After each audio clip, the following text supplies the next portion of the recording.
This, ladies and gentlemen, has been the most asked episode to have, and it's definitely the fucking one everyone's been waiting Anticipated. for. We have brought to you the two kings of the campus from our time there, and as far as I'm concerned in general. So without further ado, would you guys like to sit there and introduce yourself? What's up, everybody? I'm Danny Boreski.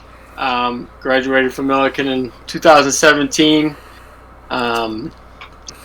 And those 4 years are the time of my life.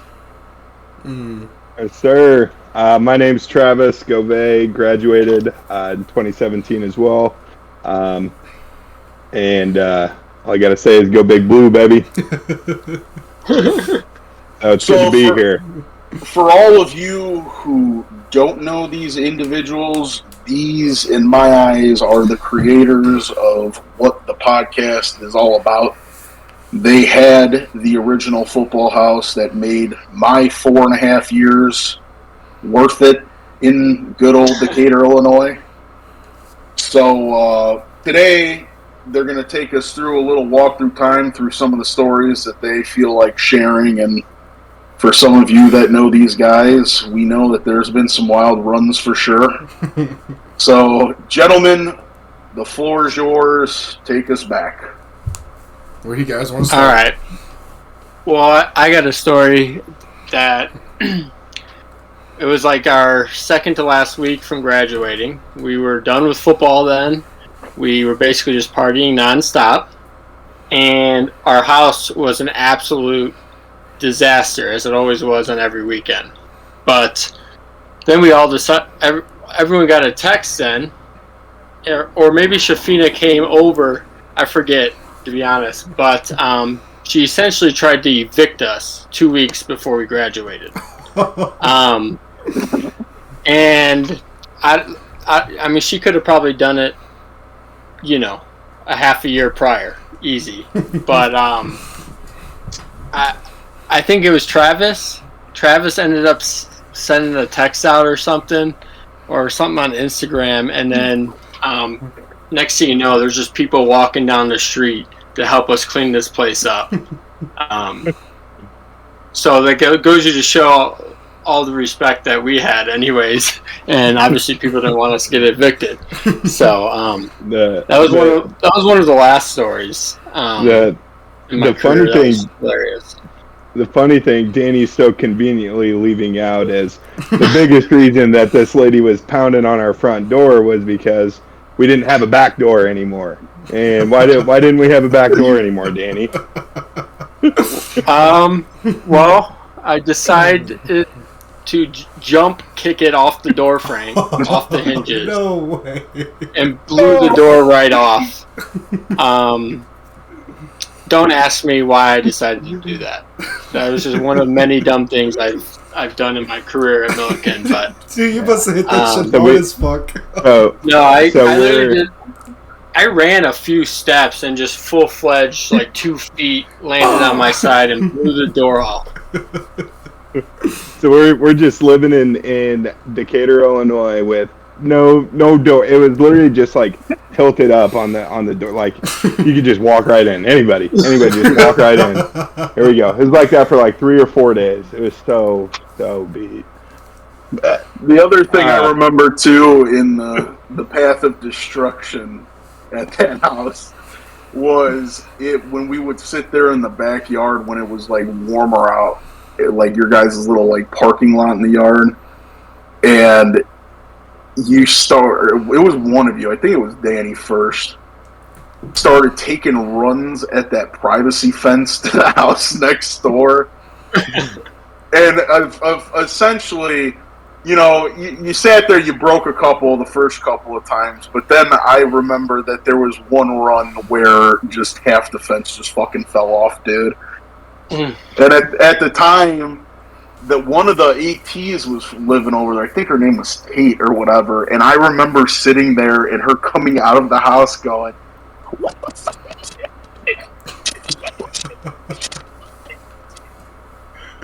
And I remember you sat there, dude. I wasn't dumb enough for this shit. You sat there and you got some of the dumbass freshmen to sit there and fix the fucking fence for you. I think it was Nick Marion, dude. I think you asked Nick to come over and he did it, dude. I think he did, and that was most definitely me. That was like the third time I went through that fence in my career. Didn't just I happen fixed it once before. You fixed the fence. Yeah, there's a good video of me when I ran through that. I got hung up on one of the cross members of it, right at my waist, and I was just like hanging on there.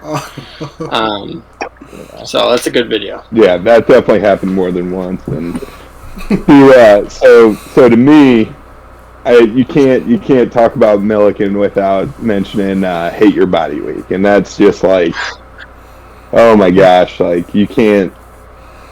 I would like live for that stuff. If my first year as a freshman, I'm like, what the hell is Hate Your Body Week? And we start going like every night. And I'm like, oh, this is freaking awesome. And it's like every night it's just something different. And it got to the point where like every single night, and like I always like me and Danny was probably the biggest. Like we would legitimately have competitions to see like between me and him between who can like finish this competition the fastest, and it was like it got to the point where it was like very, very disgusting to the stuff we were doing, but it was like it was awesome and it was so fun.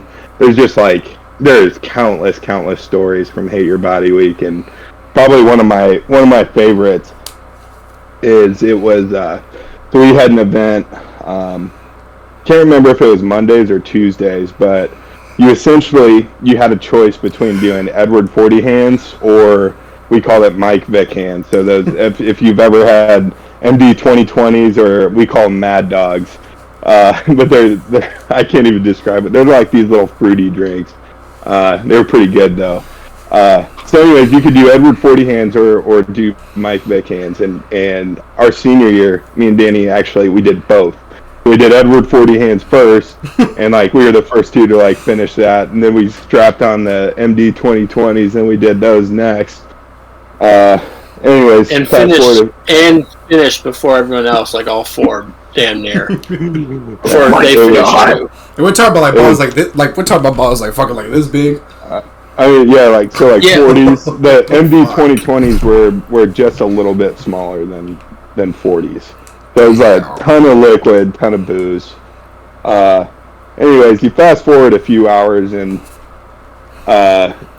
Danny's got a huge cut down his arm. And we're like, what the hell happened to you? And found out... That was at BP4, wasn't it? Yeah, it was. It wasn't at our house. He bashed out the front window of the house and, like, tore his arm up and it was just gushing blood. And all he did that night, we just put paper towels on it, saran wrapped it, finished the night, and we woke up and he just had just a bloody paper towel mess down his arm. And instead of going to class, I'm like, dude, Danny, we gotta get you to the hospital. Dude, this thing it was disgusting. It was disgusting. You can literally see the fat out of my arm.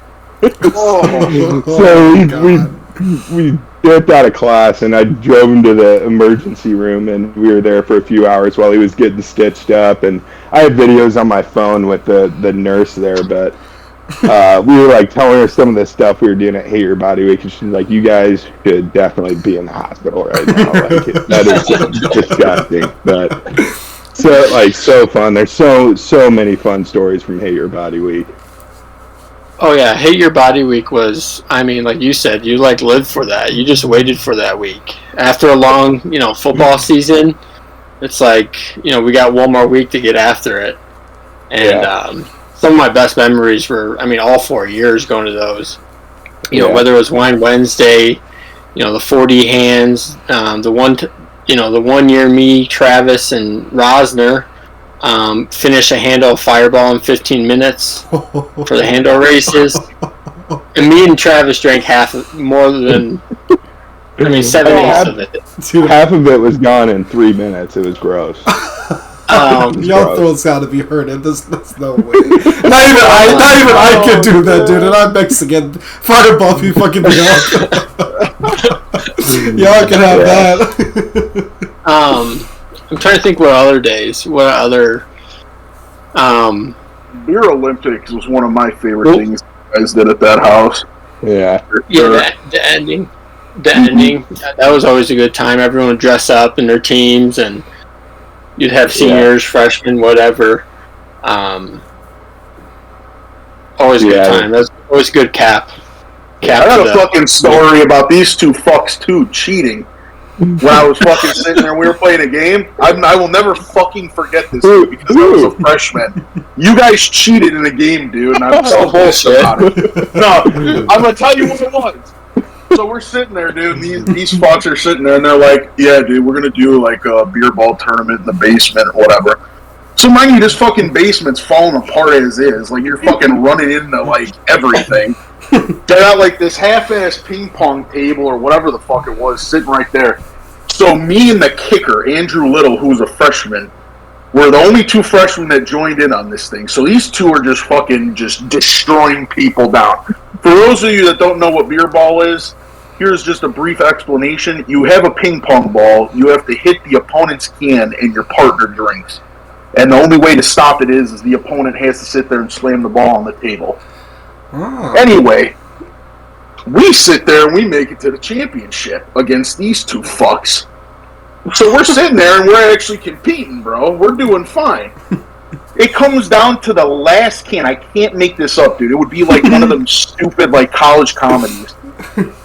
I sit there, or I'm sitting there, and we're anticipating them throwing the ball. I think it was Trav who was throwing, and he hits the can, and the ball hits off of everything, the wall, everything, and it makes its way over to Danny's feet. This motherfucker, I'm going to grab the ball, and he kicks it, dude, and it goes under the stairs, and all you see is Trav just go.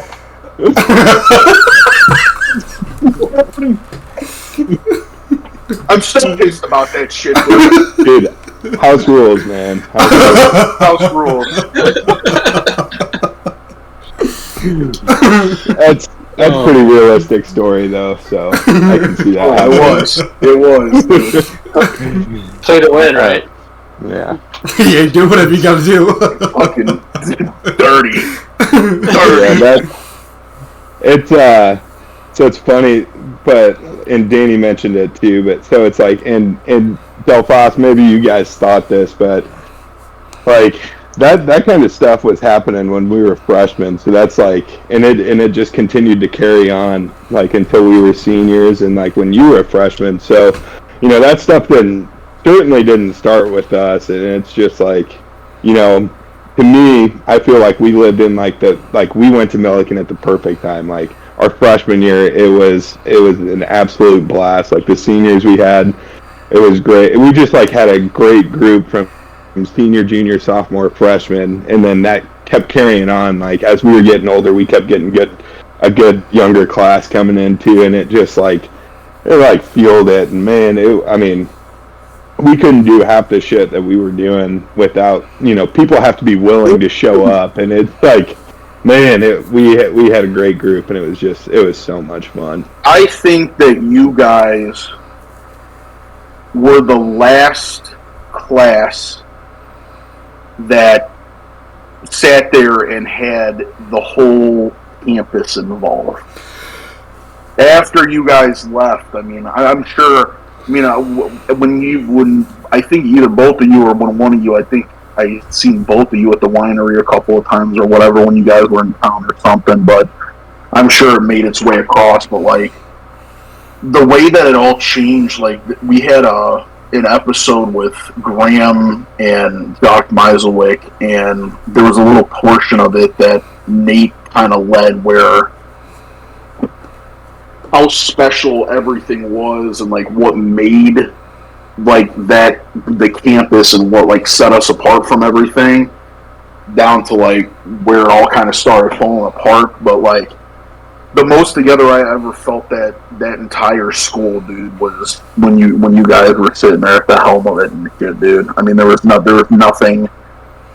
nothing even close. Like for him, when we sat there in the FaceTime just to get you guys caught up to speed about like what we would talk about, what we would do with this, his ass didn't even get to even taste it, dude.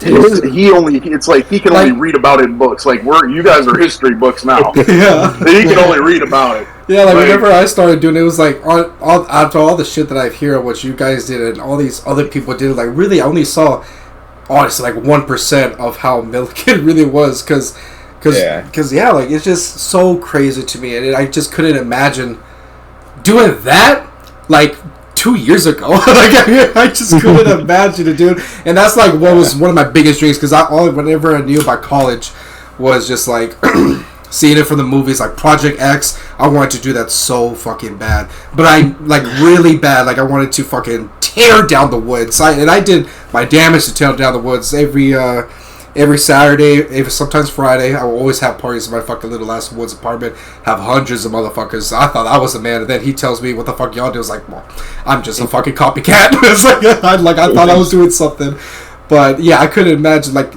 people at our school would just not do that nowadays. Like, there's just no way. Yeah.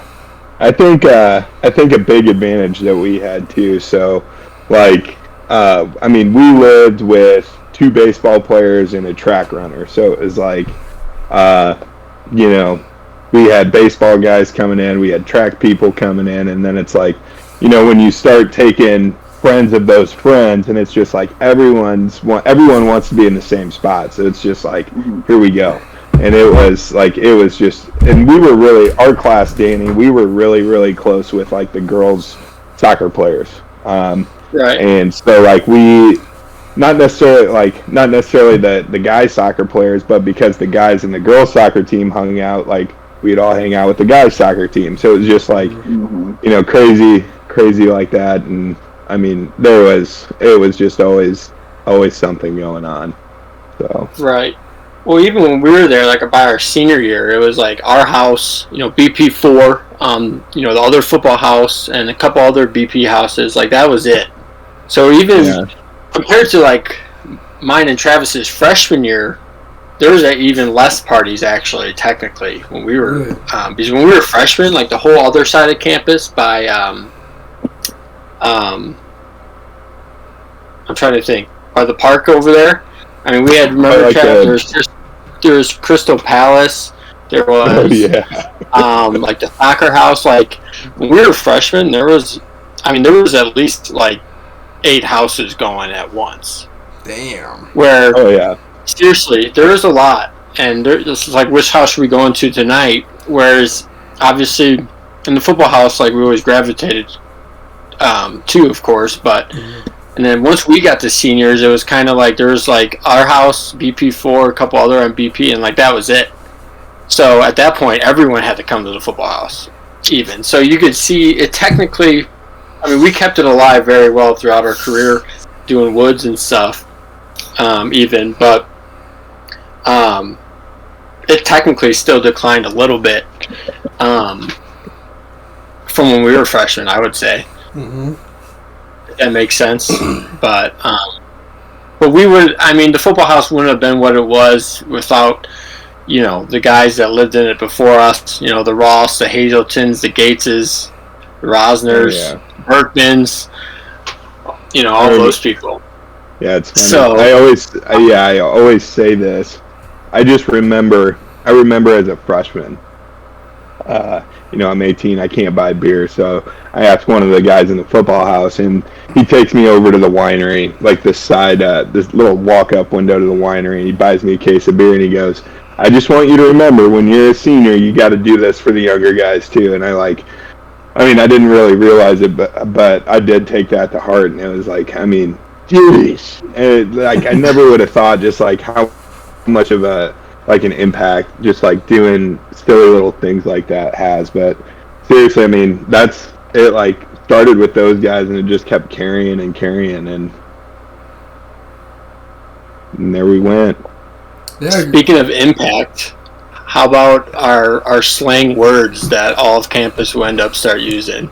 You guys have your own dictionary for that shit. Man.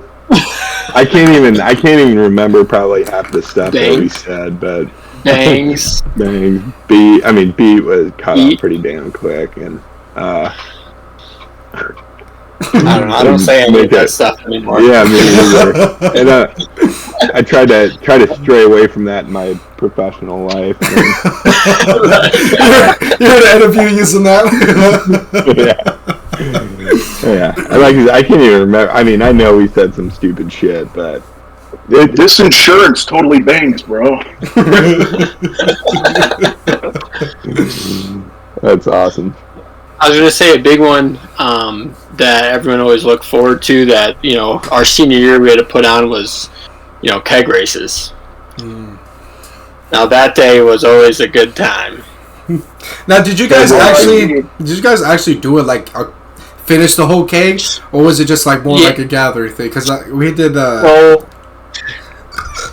Oh, it was both. I mean, there was teams there. So you had teams of, I think you could do like 8 to 10 people, Okay. right? Something like that. I think it was more of you could have as many as you want on it. It didn't really matter. Yeah. As long as you paid for it. Yeah. And like, I mean, there was certainly teams that were there to finish the beer as fast as possible. And then, I mean, it didn't, regardless, I mean, we were in that lot from dusk till dawn.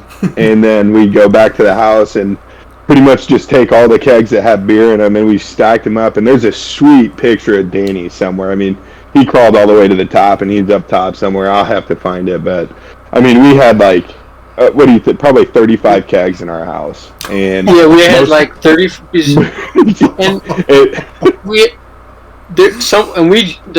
the whole next week we were just drinking kegs, and then the thing is, with the keg, we already had the tap and the shell, so those are deposits. Once you turn it back, you're only paying $80 for another keg, essentially. Mm-hmm. So we just kept on just buying kegs until basically the day we graduated, and just kept on sipping on them. So yeah, we just had like stacks of kegs with a bunch of ice, and people just walk in and hang out, and, like drink some beer, and we did this. So another thing, I don't know, I can't even remember how it started, but we called them gargoyles. So it was like where you stand up on the top of the keg and you crouch down and got the tap in there and just sit there and drink it for as long as you can. And then we would start coming up with like stupid, like there's a video of me somewhere I was like brushing my teeth while doing a gargoyle, and there's another one like I'm doing the splits between two kegs doing a gargoyle, and like all sorts of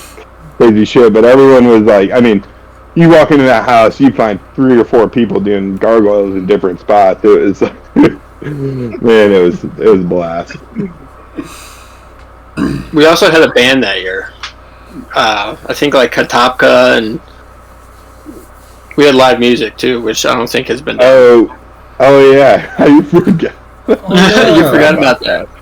Yeah, that's sick. We did have a live band. Yeah. Yeah, like on the street side, like on the left side of the winery, or like on the lot. So on the BP side. Okay. Yeah. So because all those driveways are like, it's just one lot back behind there, so that's where we had it. And, I mean, I remember I was the one responsible for collecting money. I mean, hell, at one point in my safe I had a couple grand just for keg money and stuff. So it was a good turnout, that's for sure. Yeah. R.I.P. keg races. R.I.P. Right. We'll never be the same. Not allowed to do that no more. Yep. Yeah. I think I went to the one the year after, though. I think it was in the other lot, the old lot. I can't remember if I went to that. I know I went to homecoming. Well, actually, no. I was getting my master's there, so I probably for sure went. Yeah, me and you were both there still, the next year. Probably had our own keg. I think we did. So one of my underappreciated things, one of my favorite things to do is go to baseball games, home baseball games, and I don't know how it's different. It's totally different now because the field's on campus, but back in the day, so they had it over at Sunnyside Park, and we would we'd get like a handful of people, and we'd just go pull in to right field and tailgate out there, and we'd just sometimes we'd bring kegs, sometimes we'd bring make jungle juice and all sorts of shit, but we'd just out there, drinking, having fun, making food, talking hella shit to the other team, and it was like so much fun. Doubleheaders. Yeah. Those are always a good time to get hammered and be out in the sun and watch your boys play. Yeah. Speaking of Jungle Juice, should we tell the typical recipe for our Jungle Juice? Yeah. Please do. So, it was more like summer beer, but it got we to did the it with point. both. It got to the point where it started with the frozen lemonade, case of beer, and a handle, and then we slightly would upgrade it to, the same things. Plus, we would just add some Everclear in there. And then next thing you know, I think Jake Gates started this trend, but then we would put 5 hours in there as well. And yeah, it got you feeling pretty blacked out. It was bad news. I didn't even think about that. Damn, that would have been good. So Everclear 5 hour energy. Yeah. It was bad news. Good times. There's so many stories. Yeah. Oh yeah. It's hard to put a tell so many, but I want to ask Self Boss what your favorite memory is from your freshman year. With you guys in it, or in general? It doesn't have to be with us, no. I hope it's with us. Yeah, would be better. I think I have to retell because they were both in my first college party experience ever. Mm-hmm. When I was sitting there talking about my first college party. Oh so, yeah. I'll just tell it again, dude. So we get back from practice and shit, and I shower up and I'm in my dorm room and I'm I just got I had my Xbox and 2K or something, and Nick Marion comes in and he goes, "What are you doing tonight?" And I was like, I didn't hear anything was going on. Just probably playing video games or whatever." And he goes, "You want to go to the party at the football house?" I remember distinctly. I'm not making this up. I said this word from word. I go, "What the fuck's the football house?" And he goes, "Well, it's where the seniors live, whatever, and all this crap." And I was like, "Well, all right." So we go to the buddy's store at the corner, and we buy a 30 rack of Busch. He didn't card us, and then we just backpacked it. And I remember leaving Aston and starting to walk down. I think that's Main Street, and you just see hundreds of people just coming out of the woodwork. And you're looking up and down BP Street, dude, and you have people pouring out of the door frames of all the houses, all the way down. And I'm walking, I'm I've never seen this before and shit. Not that I was a square in high school, but I just never seen it to that a movie magnitude. Mm-hmm. And I remember we're walking halfway down the block, and you just hear the bass going, just boom, boom, boom. And sure enough, it was your guys' house. So we sit there, we walk in, and the only guy that I knew at that point was Sean Nicholson, because he was an ND guy. So we walked in there, and I go through the door, and Trav is there, and it was me, Nick, and then Duden was walking behind us. And Trav just looks at me like this. He looks up and down. He goes, "Fat boy." And then he sits there and he's cradling a bunch of beer that he just got from the fridge. He gives me one, and he drops them all. I'm sitting there, what the fuck's happening? And then I just see him go. I see him take his thumb and he just goes, and we shotgun and shit. And then I went downstairs, dude. I just saw people shaking ass and call it a ball game, dude. This is college, right? What the fuck? So that was my experience, dude. Fucking threw a fat lip in, dude. I was sitting there. I was sitting there with a water bottle, bro. I brought a water bottle, sit there and spit my dip in and shit. And Travis sitting next to me, and he's like, "What do you have that for?" I was like, what do you mean? He goes, "Watch this." He goes, "Watch this." Right on the fucking I believe that. Yeah. I can see it. It's hilarious. Yeah, dude, that set the tone for the rest of it. And the one song, dude, that was always playing on the playlist, because I remember when I would go over to you guys when like we'd sit there and we'd like have a darty or whatever. It'd be like all like the classic rock and all that other stuff. But every time, I don't know who was on the aux at these parties, that Chainsmokers song, that you know the one I'm talking about, where it goes like, "Hey, Closer." I first met Is you." like is That closer, one, yeah. That one Top played tier, at by the way. every fucking party, dude.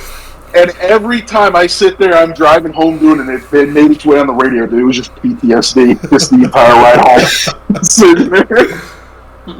That song wasn't supposed to be a party banger, dude, and it ended up being a party banger. I think that should have been a good party song. I could imagine. Like I swear to God, if I was in y'all's time period, because y'all had that type of music too. Because I didn't even think about that. Y'all had like the prime music where music like really came out a lot more popular whenever y'all were in fucking college. You remember when we did the Black Beatles in your house when that Black Beatles song came out?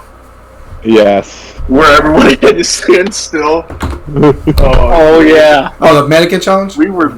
Yeah. Yeah. Oh my we God. were bored. We did some dumb shit. It was awesome. Nate, with everything that you're hearing and all this stuff, how shitty of a time was your time, huh? It's horrible. Let's talk about that. So like for my freshman year at least, so you guys obviously set the standard.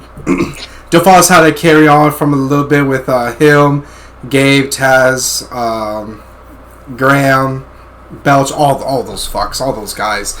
And whenever my freshman year, whenever I heard about the football house, I forgot how me and my buddy heard about it. They're like, "Yeah, we want to go to this party." I was like, "Where's it at?" I was down by the street. I was already sketched out about the place because around the area, in general, it just don't look like. As soon as I when I visit, I look the campus. Oh, it was pretty good, and then I look left, and it's like, motherfucker, this look. I expected good houses living around. No, this is fucking boarded up walls and everything, windows broken.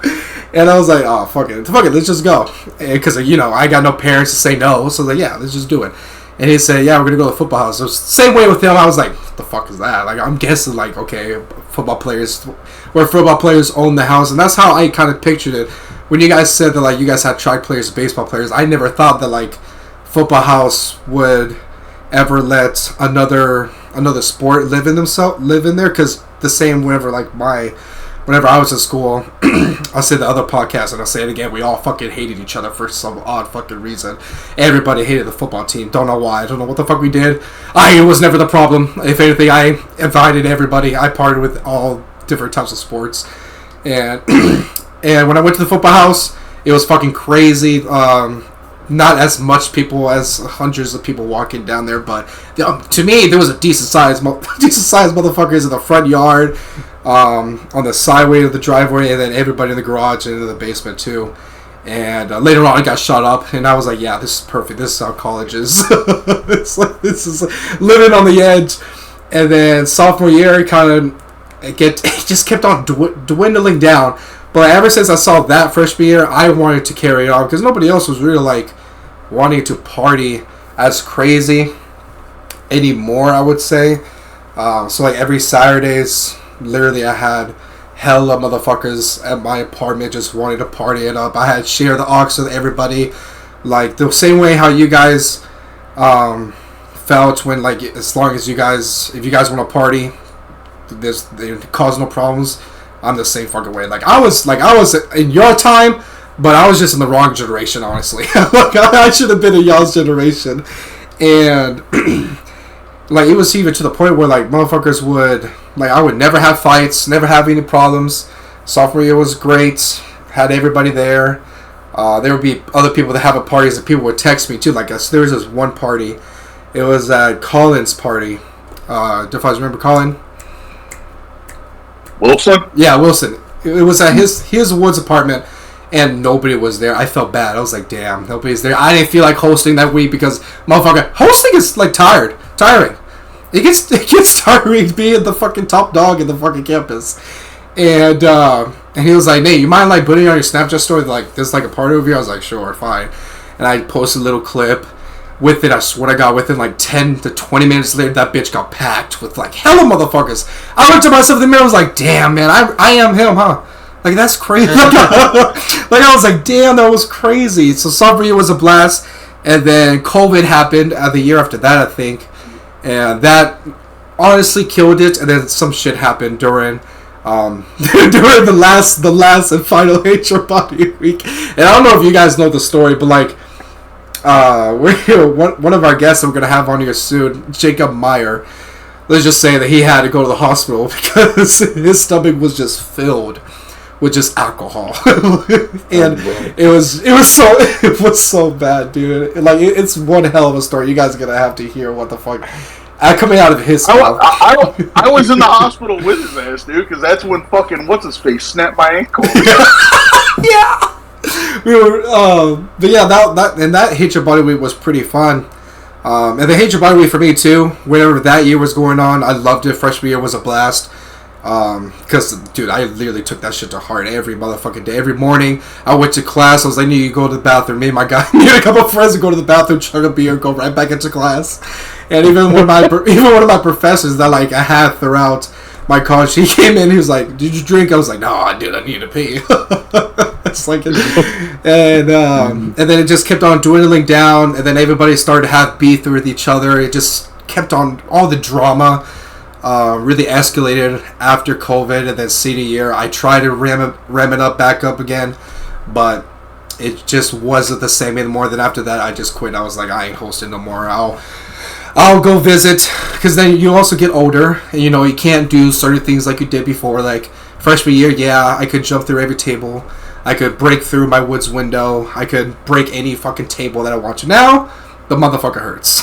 It's very hard to do that shit these days.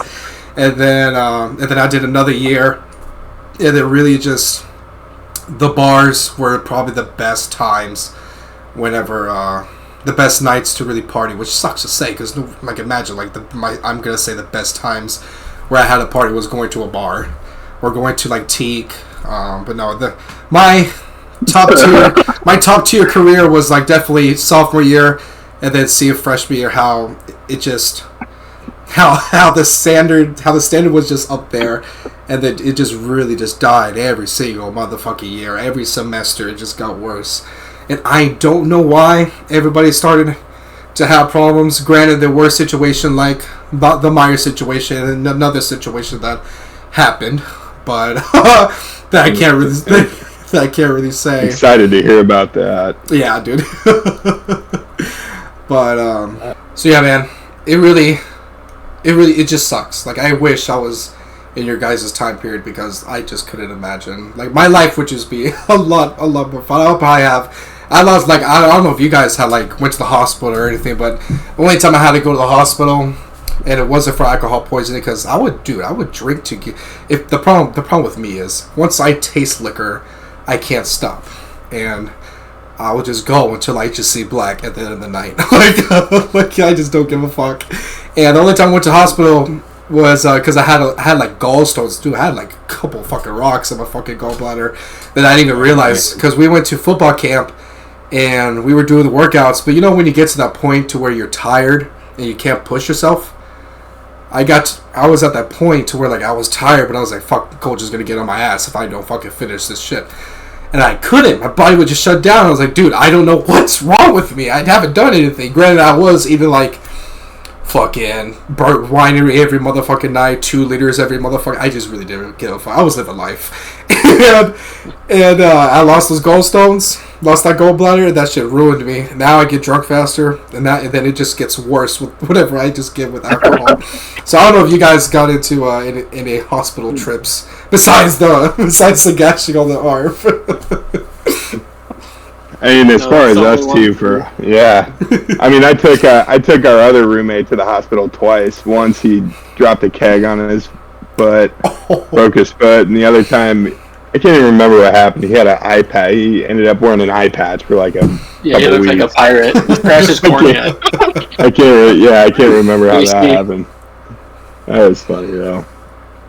All right, so diverting from these times, I think a special topic to talk about is our football careers, even though I only got one season with the two of you. But you guys were seniors in the entirety of a change of coaching. You had new recruits coming in from all over, new class.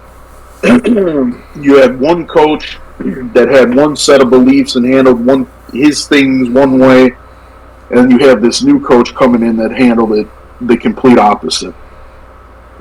What was it like being a part of that transition from, unfortunately, the first couple of seasons not doing too hot, but to see the school that you played for turn it around your senior year and then start working upwards? Yeah.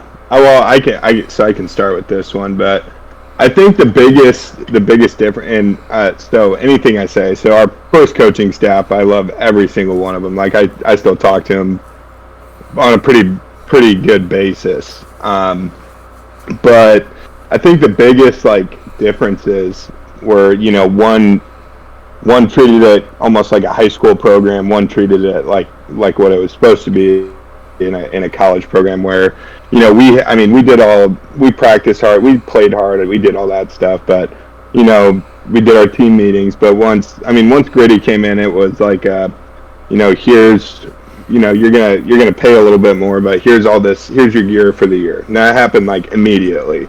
And then it's like, we're not going to do X, Y, Z. This is how we're going to do it. This is what we're going to do. And, it did have it had a pretty big impact. Almost immediately.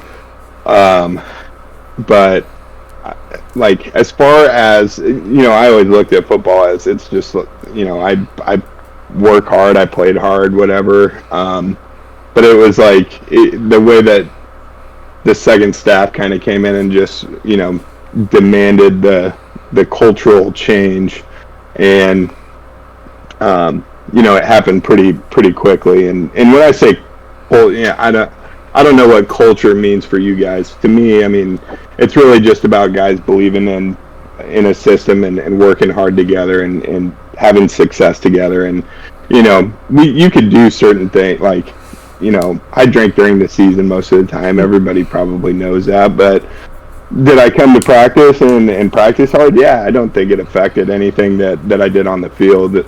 And probably scientifically, everyone's saying you're full of shit. But I really I came to practice. I practiced hard. It didn't affect the way I played. But I looked. It just it was just kind of crazy how he could come in and just kind of change it pretty quickly like that. And again, I have nothing negative to say about our first group of coaches, but I just think they, there's a certain level that you have to reach as a college football program, and it wasn't getting done under that coaching staff. So did you see in the locker room and stuff with teammates that obviously I didn't know, was it in the transition, was there kind of some butting of heads because of how much of a change they wanted and how fast it was, amongst the team, more not the staff, the players?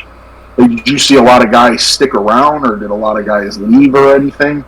So that's an interesting point. And as a senior, we had conversations where it was they didn't recruit us, we're not their boys, whatever. But it was we did all we could do. We had 1 year left. What do we get? We're not going to quit with 1 year. So, we did it was normal stuff for us. We just went to practice and went to film and went to meetings and all that stuff. But I could probably see how it affected sophomores and juniors at the time, that they were for sure we were for sure not their boys, and I can see how it would have affected some of the underclassmen in that way. Yeah, I think a lot of, like Trav said, for us seniors, we had a lot of seniors our senior year, really. I think we had None of us left. 17 or 18 maybe. Damn. Probably the most. Yeah.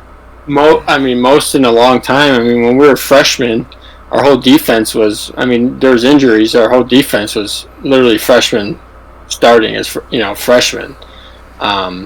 So I think we had in our football career, we had a lot more seniors, even with that, having that coaching change. You hear a lot like on ESPN and stuff, or like FS1, whatever sports show you want to fucking put on the TV, like especially like when Dion went to go coach Colorado, and he had that meeting with all the guys that were there, and a bunch of these guys are sitting there with what they thought was this scholarship, they're going to get their degree there, or whatever they're going to do. And then they go to the portal, or being flat out told I'm bringing somebody in for your position. You're probably not going to get it, and all this crap. Sitting there hearing it, but sitting there hearing it sounds scary. I could only imagine being in a position as a player experiencing it. You know what I mean? Not saying that it happened to that level, because it didn't, but just to sit there and see, the big question, one day you're sitting in a locker room with a whole different staff, and then the next day, you have them in, and it's not more them talking to you, it's more saying, this is what the fuck's going to happen, this is what I'm bringing in, this is what you're going to give me, and you're just sitting there okay, what the fuck's next? But, I think the biggest thing, when my first start that I got was against North Central when we played over there, our season together. And I remember pulling on power and sitting there, and just me and this linebacker just bounced off each other. We just laid each other the fuck out. And then I got back to the bench, dude, and just as a 18-year-old sitting there, and this motherfucker was 30. What the fuck did I get myself into, dude? What the fuck? And, Coach Elgire, you gonna make a fucking play off of us? What are you doing?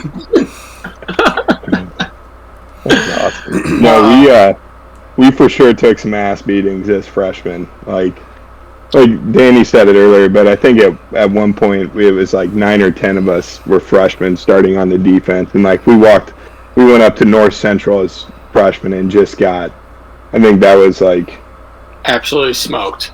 Yeah, I try and think about as my whole career playing football, and there's one game where I legitimately wanted to stop playing the game, and it was that game. And we were just getting our ass beat, and I'm like, what the hell is going on? I'm good. That's that same game. I had no choice but couldn't play after that game because I re-broke my collarbone at North Central's field. There, I got absolutely blindsided on punt. They did a wall return. I just got absolutely laid out, depleted. And then next year, back at North Central, tore my labrum, same shoulder, same field. And then I remember my freshman and sophomore year were a joke. Because I only played 3 games and then out for the year. And then I remember junior year, you got, freshmen, especially in my position group, asking, how's this team and how's that team? And I'm like, you know what? I couldn't tell you. I'm a junior now, and I've never played Augustana. I never played Wheaton, etc. And plus, I was out for a year, so I stopped going to meetings, and then I ended up started tailgating. The home games. I would try to blend in with my bump out sling both years. That's the best position on the field, dude. Yeah, right. But so my college career was a joke. After that, though, I wasn't the same player. I played more timid, and I just wasn't as good as I used to be. My glory days were high school. Felt, yeah. unfortunately. Yeah, yeah, felt. Yeah, I was a fucking sandwich. Just kept getting just stupid injuries. The shit that just should have fucking happened. Like I was like, oh my god, it pissed me off. And then I didn't even want to play a position that I wanted to play. I wanted to play defense, but I was too fat. But I was only 260. It just doesn't make it. That reminds me. Yeah, my senior year. So I was always a defensive end, but when the new coaching staff came in, they made me cut 15 pounds and play D tackle. I was like, what the hell? So that was, I do remember that now. That was like one kind of quarry I had with that. I'm like, what? You're going to put me in here with all these big boys. I'm going to get my ass beat. You had a good season, though. You had a good season senior year, though. I did okay. I held my own, but like, come on. Make me lose weight and switch positions. I'm like, come on now. We had free safeties playing defensive end, dude. We had defensive back playing DN. Yeah. Yeah, Gabe. Yeah, dude. I mean, Gabe was a beast, but I remember he was such a puny little guy, DB, and then Gritty moved him to D line, and he was a beast. Yeah. Yeah, I couldn't imagine playing DB. No, and he was a small kid then. Right. But he grew. Yeah. But, I mean, that's just kind of the same thing. I played safety under the old coaches, and then they basically moved me. I was basically outside backer, but I also played nickel in the nickel package under Gritty. So I wasn't that good at linebacker, though. I was used to like sitting back and not having to read guards. That's another thing too. You guys were good at just like adapting. Like you guys had the new coach come in, had to switch positions, had to learn a whole different playbook depending on if it was. And then because I had to do the same thing because I had Gritty, and then he left, and then we got Coach Hall, and even before I switched positions, but my freshman year had to. But like you guys had the right mentalities. Like even though I got switched to a position, I'm gonna still try my damnest and get that motherfucking spot. Where people in my class, they were switched and then they were down about it, and then it's rather a lot of people quit or they just didn't have the heart for it. They didn't really try. Like motherfuckers just wasn't trying and giving all their heart out. Because I don't know I don't know about your guys' seasons, but nothing pisses me off when we'll be up at halftime, and as soon as halftime hits, we're ass every motherfucking time, and it happens all the time. The problem with that is because people sit there and they get too comfortable, and I think the thing about like I would sit there and say that I at least got a piece of it because I mean as time went on it changed, but like for the way that like the period of time that they played ball was like. You were sitting there and you were going to like war. Like there was honor, there was pride. Like you were doing everything in your power. It doesn't matter if you're losing 60 to fucking nothing. Whoever's in front of you is your bitch, dude, for the entire game. That's how you play. But the thing that like really bothered me the most is like seeing how much passion their class and I'm sure they can speak for guys before them that they had like, and then like we get to like our era of players and like somebody sits there and doesn't like a call, they take themselves out. They literally sit out. They'd say, "Hey man, you're not doing too hot at this position. Like we're thinking about moving you here." They throw a fucking bitch fit about it. Mm-hmm. Like the way I was taught. Here's the thing: I was a D tackle in high school. I was a left tackle in high school. Mm-hmm. They sat there and said, "Hey, you're going to either be a center or guard. Here's number 69. Go have fun." I was there. I was doing it because they thought that putting me there was going to be the best for the team. Yeah. That was where I was going to fit in. And like, I remember getting into it in the locker room with a certain somebody, dude, that threw a fucking fit. And essentially, dude that fucking threw a fit could have been a game changer, but he walked away because he didn't get his way. And like, just seemed like the heart and all that stuff like that they had, and just like that's the era of football I love to play in. That's the shit. Like, you're sitting there, you're putting on for everybody else, man, and I think that's what made their class so special on the field and off the field, because it was the same mentality. You're your brother's keeper and all that crap. It's easy to say that shit, but you got to mean it and all that. And I would go as far as to say that they definitely did that, dude. And, for my little tenure over there, man, I tried holding it as much accountable as I could. I wasn't a perfect ball player by any means, but I did what I could do. But I don't know, man. It's crazy to like you sit there like looking back at high school is like a given, dude. Like, goddamn, that one fumble, dude. Like, we could have changed state, goddamn it. Like looking back at those, but like sitting back and like looking back at college, dude, I would have killed to have had the two of you, Dawn, Glenn, Benny Q, McMahon. I would have killed to have all you guys back, dude, that junior year run. One game out, dude, from a fucking ring. 3-way tie for the conference championship, and we fucking blew it, dude. My fucking God. I'd do anything to get that back. Yeah. I'd do anything to get that back. But anyway, going from football talk, we're going to give Danny some time to talk about his newest adventure that he has taken in his life and also in his bus.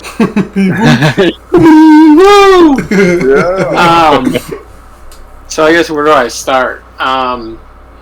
So for those who don't know, the last year and a half, me and my girlfriend Becca, also a Millikan alum, have been renovating a school bus we bought. Had to tear out all the seats and rebuild it. I'm actually sitting in it right now. Kind of see the front a little bit. But, we both work from home, and, we like to travel. We want to see things. So we decided to do this project. It was very frustrating at times. We had a lot of help, luckily. My mom's a carpenter.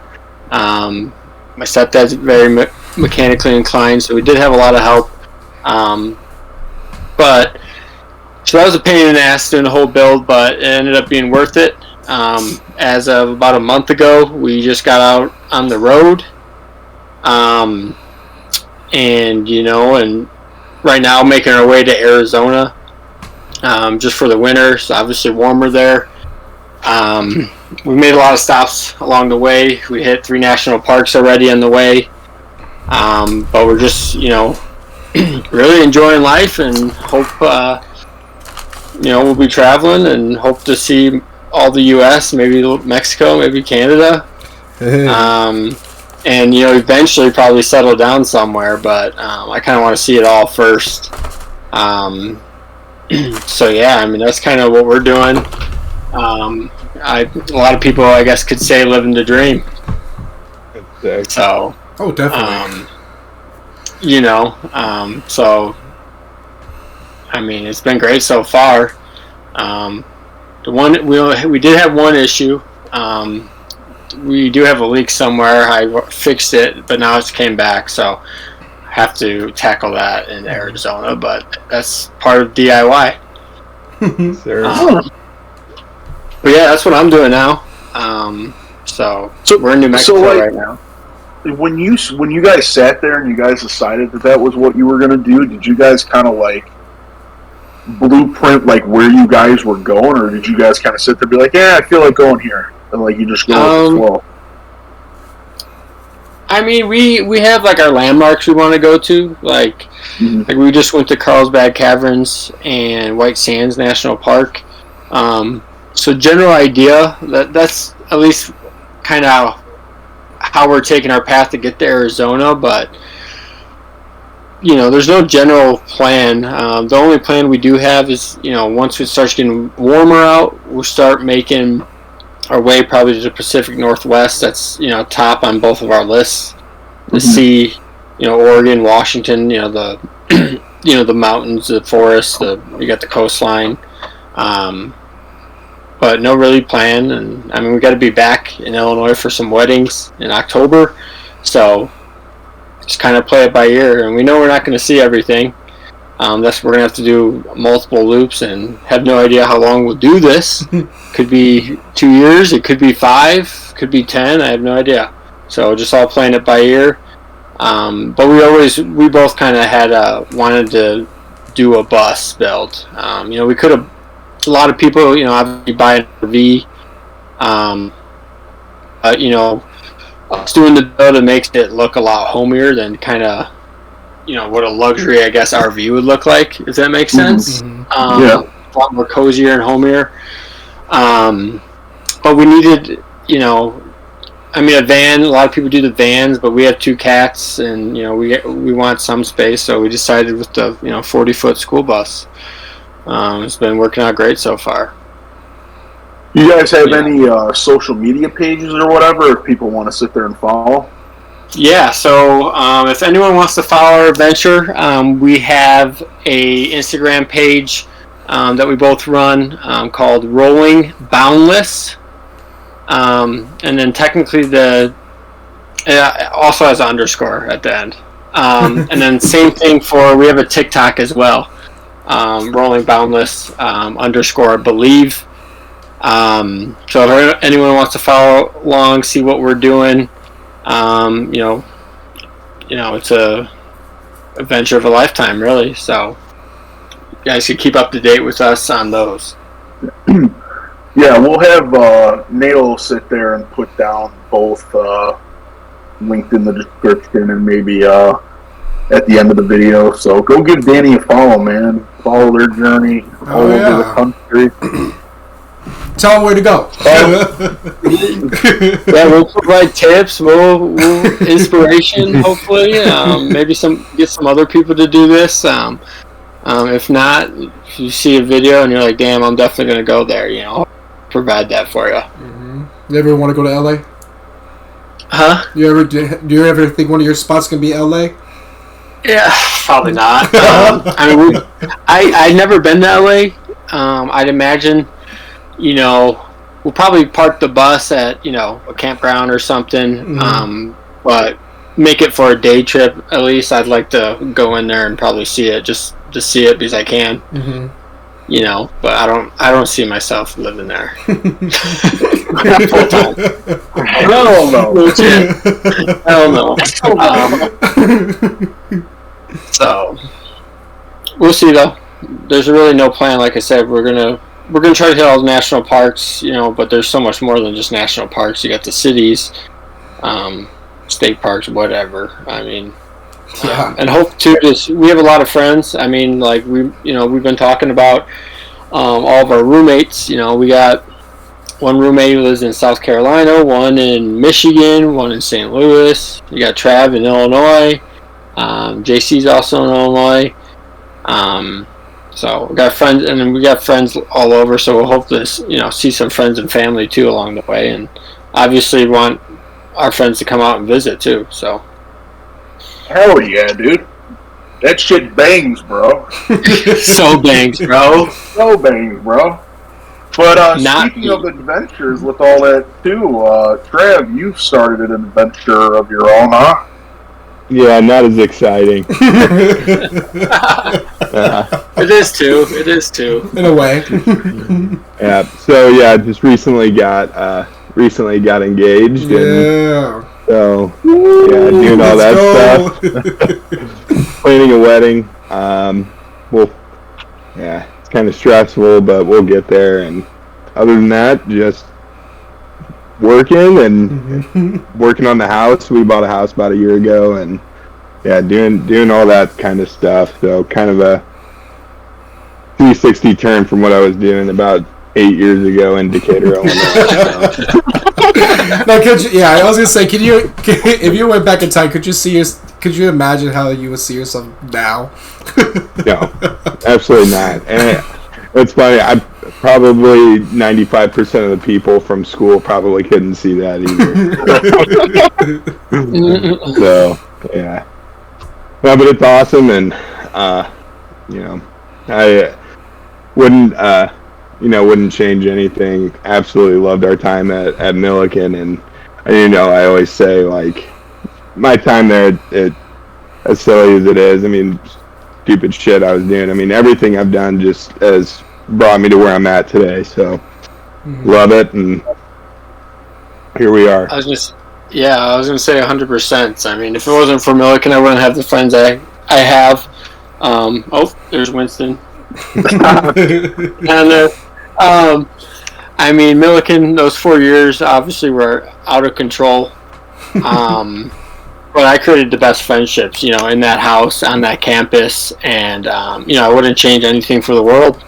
And like Trav says, made me become who I am today, and definitely learned a lot of things on what not to do in the real world. Yeah. So with that being said, for the both of you, I mean, obviously we're coming to our end here with the life, because obviously you guys are a little bit older than me. And me. Or maybe a lot. I don't know. Maybe I don't want to make you guys feel better. Not that you're old, but it would be different if I said it. Yeah, I should let you go. So, for an aspect of like this podcast and stuff, obviously it's to sit there and reminisce and tell some old stories. Walk back through time with people that we've done it with and all that crap.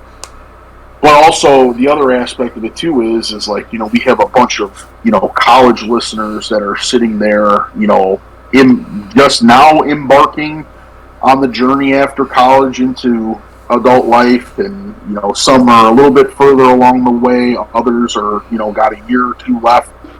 So I guess my question to the both of you is with all the life that you've experienced since then, where you guys are at now, what you guys are doing now, what advice would you give a individual that is sitting there and feeling lost as to what to figure out, whether it be career, life in general, friends, relationship, whatever the case may be? That's a good question. Yeah. I think the biggest thing, honestly, is just, I mean, just like follow what you want to do. Like, there's no, how do I want to say it? There's no like set blueprint for people. And, I know like a lot of the times, like the mold is, go to college, get a job, get married, get kids, whatever. But like, that is like a blueprint that I didn't necessarily follow. Danny could probably say something similar. I mean, he's living in a school bus on his way to Arizona right now and having the time of his life. But it's like, there's so much life to live, and it's like you'll get to where you need to go eventually. So just like follow what you want to do, and it's gonna take you to where you need to go. So I like that. Very well said. I mean, kind of the same, my advice would be kind of the same with Travis. Do what you want to do. Don't let anyone tell you otherwise. Parents, friends, etc. I also, even if it is something out of your comfort zone, and it doesn't have to be like the cookie cutter life you want to live. If you want to go live in a bus like I'm doing, do it. Ultimately, if you're going to be doing what you 100% want to be doing, you're happy doing, I mean, it's going to bring you so much joy, in your life. Have a job and you wish you got paid more money, for example, but just keep pushing, and ultimately do what you want to do, and take the right steps to get yourself there. That's what I did. We wanted to build the bus. It was kind of scary at first. Definitely breaking outside the comfort zone.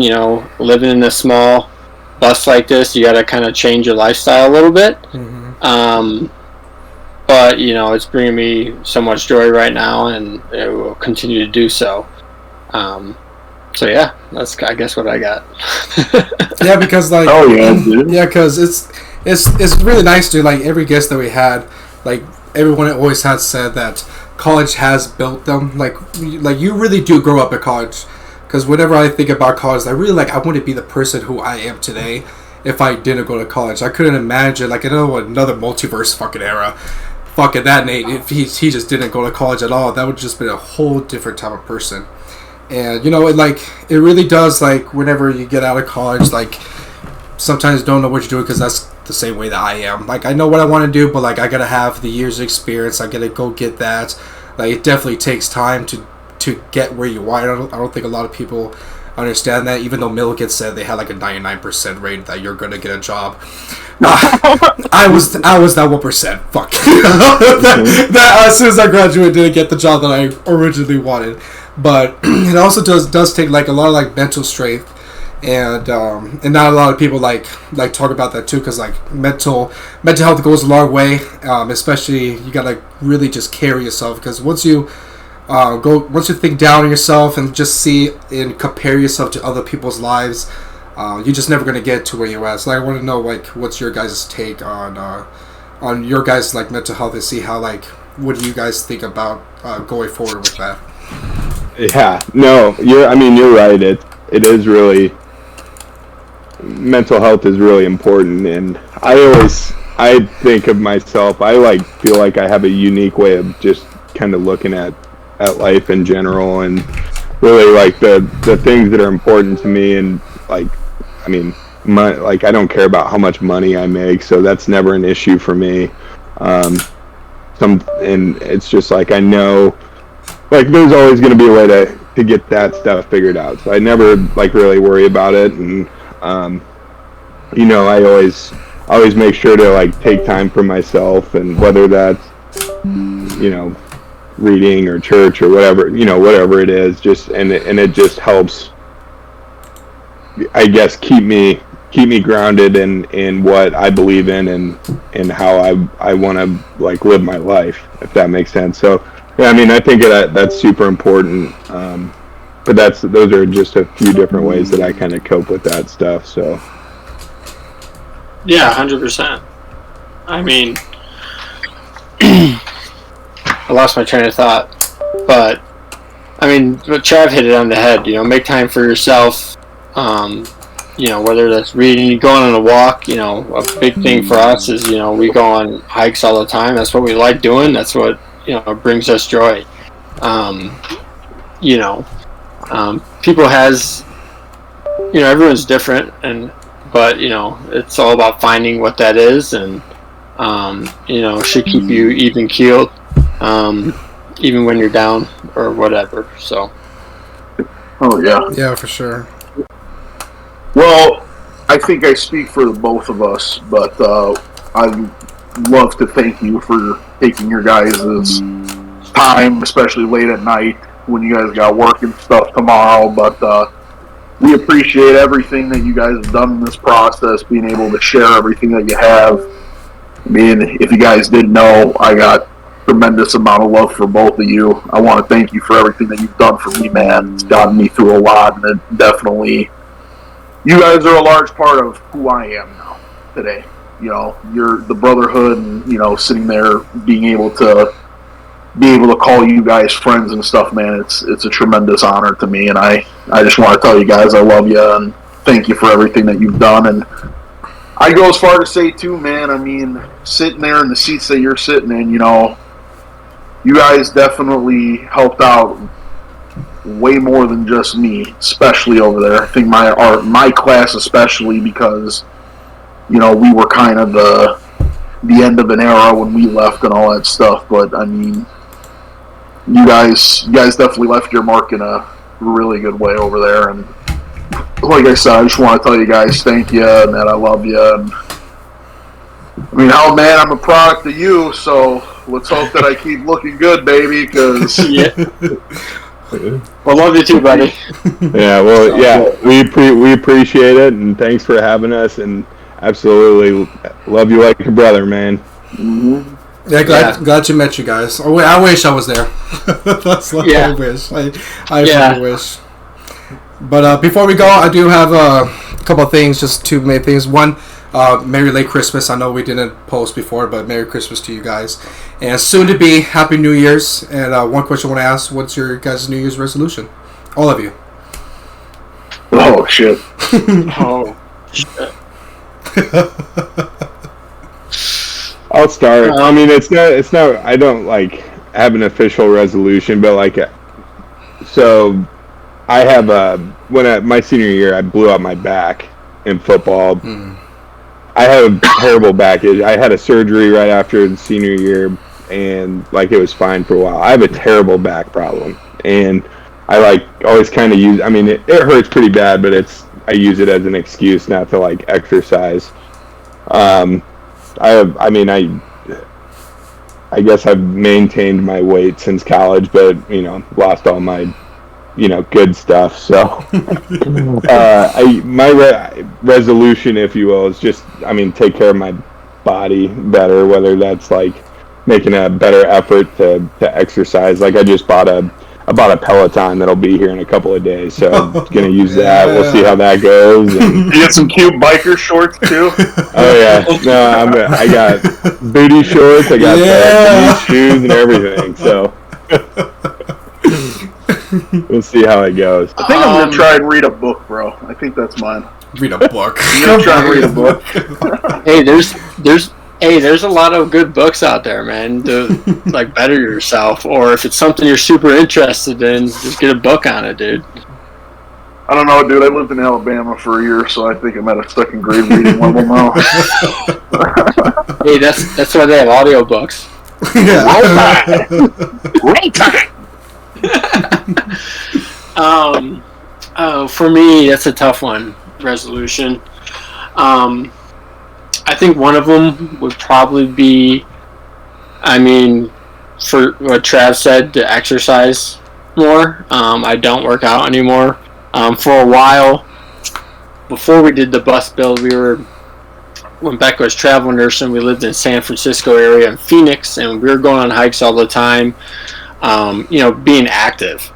But now that I work at home, and then we were just doing the bus build, work at home all day, do the bus build. Kind of lost track into exercising, and we've been exercising more just because we're going on hikes. But I like to, keep that going, because I literally have lost all my muscle in my body from my playing days. I think I almost look skinnier than I used to. Also, eat cleaner. It's kind of tough driving on the road. We have a stove and everything, but it's so easy just to, especially on our travel days it's so easy just to grab food somewhere. Yeah. And we I think both got to do a better job at that. I would say those are my two main ones. There's some other things I want to do. Have more patience is one of them. I'm like the least patient person ever. So. Mine is probably is one very easy. I just want to lose my stomach. That's all I ever wanted.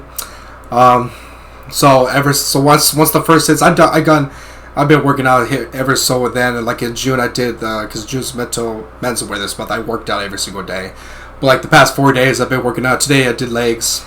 I haven't done legs in about damn near 2 or 3 years. I hate doing legs. When I was working out for football, I hate I hate squat. I hate cleaning. I hate deadlift.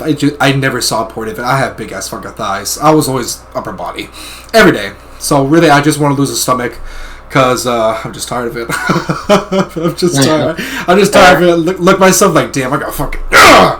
Look down, damn. All those hate your body weeks. All the beer. Catching up with us. For sure. That sucks. Oh yeah, dude. Well, it was a pleasure having you guys on, man. Obviously, you're welcome back anytime. Wait, you can't get away without doing your New Year's resolution. I did. I said I was going to read a fucking book. No, a real one. No, bullshit. A real one. A real one. I think, if anything, he needs to read a... I sorry ain't got a fucking enough money to order a Peloton. You can't read a book. You can't read a book if you don't know how to read, my guy.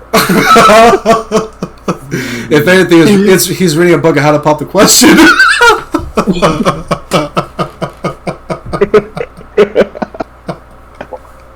Yeah. I'll debate and keep that one in. I could see. I'm gonna be sleeping on the couch after this one. Most definitely.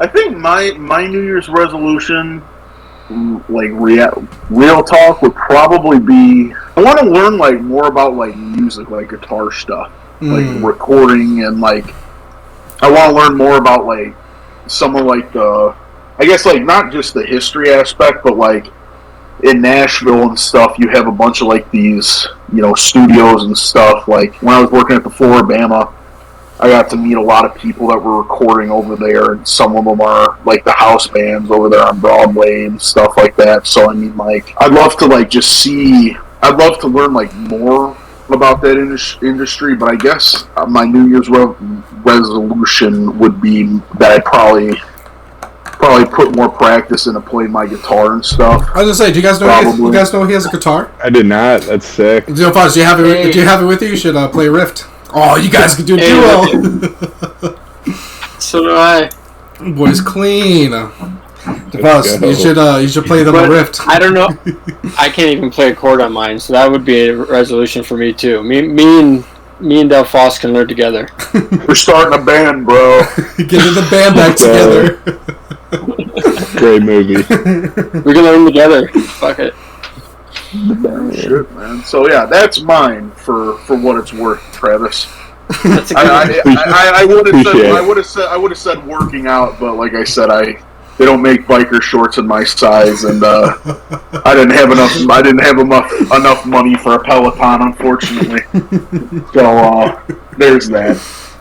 But it's been an honor having you both on. I'm sure I actually have some questions that I've already received for you guys, and then I'm sure that there's going to be a boatload that's going to follow and all that stuff, so we'll get that to you guys in a timely manner and all that stuff. But I mean, last thing, dude, I mean, you know, you guys are, you know, what this podcast is all about, man. And like I said, I don't think we can ever say thank you enough. And you know, again, love you 10 times more than you love me.